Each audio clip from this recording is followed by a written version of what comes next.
Watson, what do you think about the government response then regarding Kroger and the extraction of gas? Yeah, I'd like to tackle some of the factual claims made by the Chief Minister. So he is completely correct that gas was a transition fuel, but this was back in 2000 when we had a bit of time. It's now 2020. Australia is on fire. There is no more time for transition fuels, and this is completely unnecessary as wind-generated power is cheaper than gas-generated power as of last year. So what do we do with our existing gas plant? In the report, it already sets out that renewable power, excess power, can be used to generate hydrogen, and then hydrogen can be burnt within the gas plant. So we can use all of our existing infrastructure. We don't need to import anything from Norway. Simply by investing in the future and investing in renewable power today, we can become carbon neutral relatively quickly, which is why we are very happy with the idea that 75% renewables by 2035. We don't need that gas. It's completely hypocritical to simultaneously go carbon neutral and frack for gas. It is like funding the police station by selling drugs. It's a contradiction in terms, and it's not something that we can support. Andrew Langan-Newton, then, from the Green Party. To a lot of people, this is an abstract notion. A lot of people don't understand. Some people don't even believe what you say. Some people think that there is no climate crisis. Some people think this has all happened before. In fact, some people have sent us messages in today. How do you counter the naysayers? How do we counter? Well, we're advancing a position that the science isn't challengeable. What, over 96% of scientists around the world, specialists in this field, come to an accord around this. We've got a worldwide resolution in the Paris Agreement in 2015, and now we've got the IPCC, a global body, continually producing these reports. I mean, the science is as stated. If these people have got a question about the science, they should engage with the science, but we're presenting the science as objective fact. I mean, you must have had people who completely deny what you say. Some people, I mean, there's a guy just texted in, John M. just said, more scaremongering and untruths as usual from these climate fools. We know it's all about money. The words use budgets and tax. It tells its own story. That this is purely a disguise for Big Brother 1984 telling us the world is going to end and we will solve it by spending more taxpayers' money. Well, I would refer to Devon Watson's excellent speech at the Ilium Dome ceremony on the 2nd of January, where he pretty much said we have to own up, and Paul Crane as well, we have to own up about the challenges, the impacts and the increased intensity of the weather events that are going to hit the Isle of Man. We have to own up about and be honest about what that's going to be. We know the temperature's going up. We know that means that.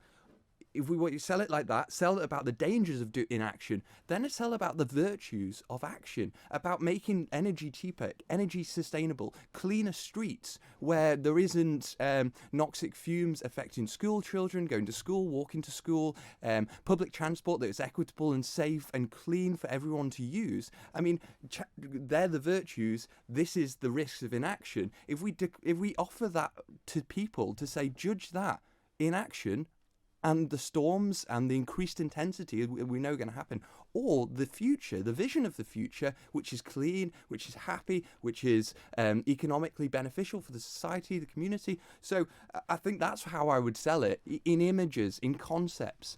And in terms of another thing the Chief Minister said about this idea that we can plant trees out of this problem, that again doesn't stand up to science. And the Isle of Man Green Party came out last July and said the Isle of Man government's proposal for 85,000 trees, that it's difficult to quantify that, but in a quantified way, it was about stopping or compensating for the emissions of 950 people on the Isle of Man per year. I mean, we just can't grow trees out of this problem. We have to look at ourselves, be honest about ourselves now in terms of our emissions, and this is what the Green Party document is saying, and then go, this is how much we're going to have to reduce those emissions per year to stop these climatic consequences that are going to affect our island and build the future that we want. The technology is around to change the way that we live. We've been using internal combustion engines now for over 100 years and more, and still nothing has changed where that's going.